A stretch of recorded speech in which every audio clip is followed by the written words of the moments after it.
pernah dibayangkan. Cuman dari sepenggal kalimat kuno, kita bisa ngeh masa depan Nusantara. Bayangin sebuah naskah mistis yang dibuat hampir 900 tahun lalu, tapi masih dipakai untuk bacaan, politik, dan budaya sampai sekarang. Yuk, mulai dari siapa sih Joyoboyo ini?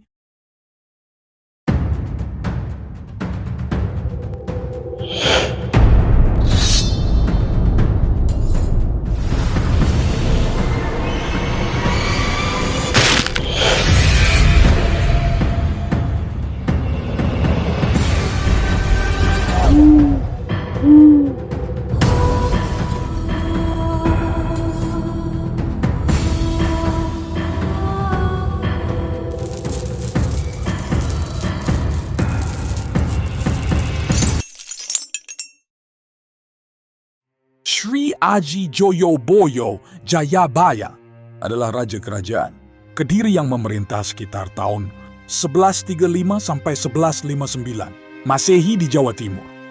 Di mata rakyat Jawa, ia bukan sekadar raja, dipercaya sebagai inkarnasi Dewa Wisnu, memiliki kesaktian luar biasa, dan jago meramal masa depan lewat karya, seperti Serat Jayabaya, Musara, dan Pralembang Joyoboyo. Joyoboyo konon punya ratusan ramalan, tapi 8 berikut paling sering dikaitkan dengan peristiwa nyata Nusantara. 1. Murcaning Noyo Genggong Sabdo Palon. 2. Semut Ireng Anak-anak Sapi.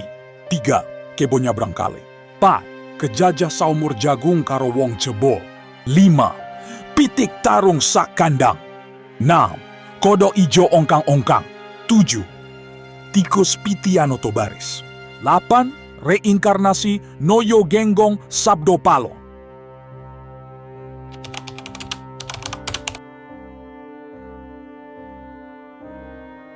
Ramalan ini menyebut Noyo Genggong dan Sabdo Palon, 2 punakawan kerajaan Jawa, akan murca muncul kembali dari Markapada sebagai penasihat ketika raja mulai menyimpang dari jalan kebenaran. Secara tradisi teks disebut di dalam Serat Musratan atau Musasar yang kemudian dikembangkan Sunan Prapen di abad ke-16 Masehi untuk menyusun Jangka Jayabaya. Sejarawan menafsirkan kemunculan gaib ini melambangkan lahirnya pendekar intelektual atau penasihat kritis, semacam menteri merahasiakan diri di balik layar, yang membuka mata penguasa agar tak terpaku pada hawa nafsu dan ambisi kekuasaan. Di era modern, figur-figur ini ibarat jurnalis investigasi, aktivis, atau cendekiawan yang menyentil pemerintah lewat kritik tajam. Tugasnya memastikan kebijakan tidak menyimpang dan tetap berpihak pada keadilan sosial.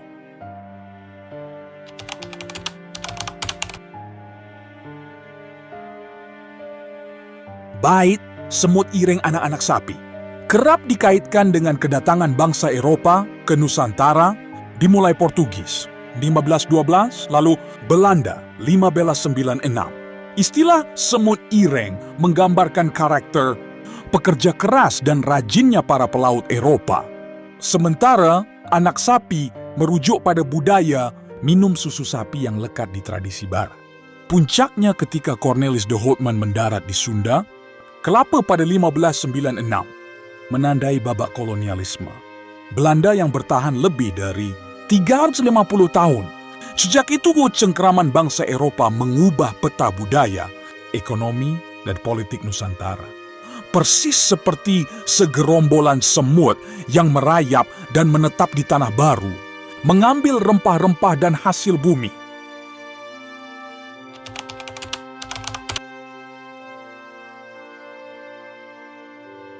Dalam Jangka Jayabaya, kebo, kerbau, menyeberang sungai diartikan sebagai pemerintahan. Belanda melarikan diri ke Inggris saat Perang Dunia II. Tepatnya Mei 1940 ketika Nazi menaklukkan Belanda. Versi lain menafsirkan sebagai ekspor. Besar-besaran kekayaan Nusantara ke Belanda diangkut melewati samudra. Layaknya kerbau membawa beban berat menyeberang arus deras. Kedua tafsir ini sama-sama menggambarkan momen kritis. Karena tekanan eksternal, Belanda memilih mundur atau mengekspor kekayaan, meninggalkan Nusantara dalam kondisi rapuh dan siap digerus penjajahan berikutnya.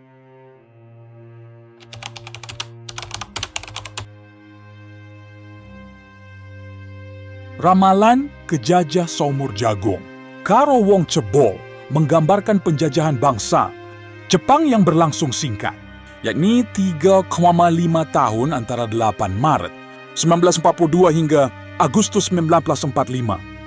Istilah Wong Cebol, orang pendek, konon menyindir postur prajurit Jepang, sementara Seumur Jagung menegaskan betapa cepatnya mereka ditarik mundur pasca kekalahan Jepang di akhir PD2.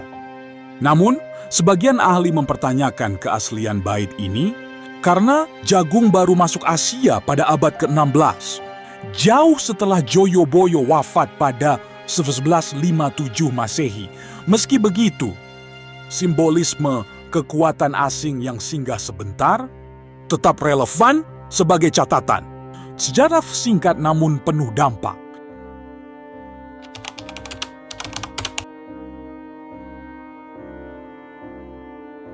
Pitik Tarung Sakandang secara harfiah menggambarkan seekor ayam bertarung di dalam kandang yang memecah kerukunan isi kandang tersebut. Dalam konteks sejarah, puisi ini dihubungkan dengan Gerakan 30 September 1965 G30S ketika ketegangan politik memuncak dan memicu pertarungan ideologi antara kubu komunis dan nasionalis yang hampir memecah belah bangsa. Ramalan ini kemudian dikritik sebagai sinyal bahaya disintegrasi nasional, memperingatkan bahwa pertarungan antar kelompok seperti ayam dalam satu kandang bisa menghancurkan persatuan jika tidak segera diatasi. Menariknya, meski konteks politik dan aktor zaman telah berubah, perkelahian antar kelompok tetap muncul dalam berbagai bentuk. Konflik partai, gesekan sosial, hingga polarisasi digital saat ini. Ini menegaskan relevansi abadi ramalan. Joyoboyo, simbol sederhana, ayam bertarung, tetap kuat sebagai gambaran konflik internal yang mengancam kesatuan.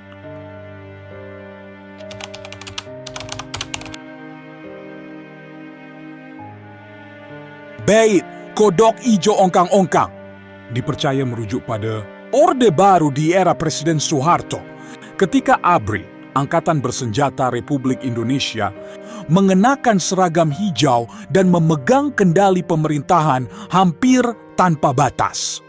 Kelompok yang akrab disebut ABRI. Hijau ini dipandang sebagai pendukung budaya dan nilai Islam karena kedekatannya dengan ulama dan organisasi Islam. Di sisi lain, terdapat pula istilah ABRI Merah Putih yang mewakili faksi nasionalis sekuler dalam militer. Selain tafsir militer, hijau juga melambangkan kebangkitan Islam atau simbol bendera Islam yang kerap diangkat oleh berbagai ormas dan partai Islam sebagai warna identitas keagamaan. Oleh karena itu, kodok ijo menjadi metafora dualitas. Kekuasaan yang nyaman menjejak di satu sisi represif, di sisi lain memposisikan diri sebagai pelindung moral dan religius.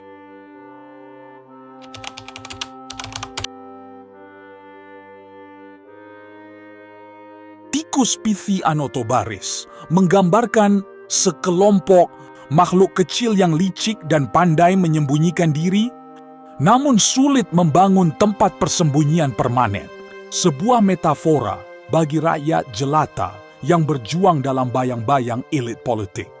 Budayawan Sujiwo Tejo menafsirkan bahwa tikus ini mewakili anak muda dan masa kecil yang mulai bergerak bersama, menentang korupsi dan ketidakadilan.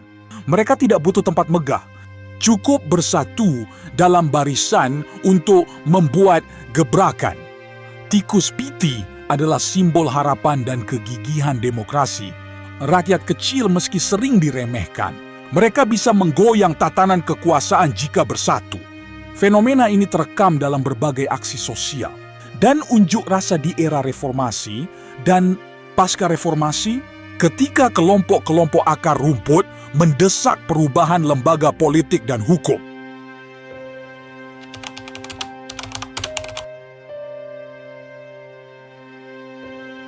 Ramalan reinkarnasi Noyo Genggong. Sabdo Palon menegaskan bahwa dua penasihat gaib klasik tersebut akan kembali muncul saat kondisi negeri genting, memberikan petuah bagi pemimpin yang tersesat. Menjelang Pilpres 2014, banyak yang membandingkan Joko Widodo dengan Ratu Adil dalam tradisi Jawa, berharap ia didampingi sosok-sosok bijak Allah, punokawan untuk menuntun kebijakan yang adil dan berwawasan rakyat. Sebagian komentator budaya menilai ekspektasi itu memudar setelah setahun memerintah.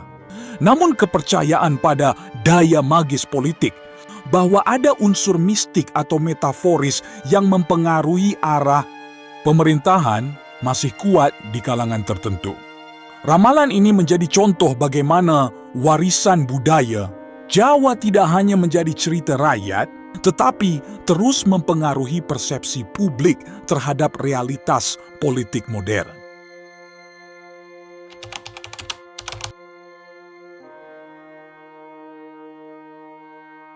Delapan ramalan Joyoboyo bukan sekadar mitos, melainkan cara masyarakat Jawa membaca fenomena sosial politik lewat simbol kuno.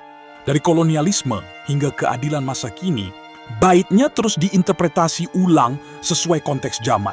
Kalau kamu terpesona sama cerita magis dan sejarah Nusantara, jangan lupa like, subscribe, dan aktifkan loncengnya. Di channel ini kita bakal ngobrol seputar misteri sejarah dan kebudayaan Indonesia, dari naskah kuno sampai urban legend modern. Sampai jumpa di video selanjutnya. Wassalamualaikum warahmatullahi wabarakatuh.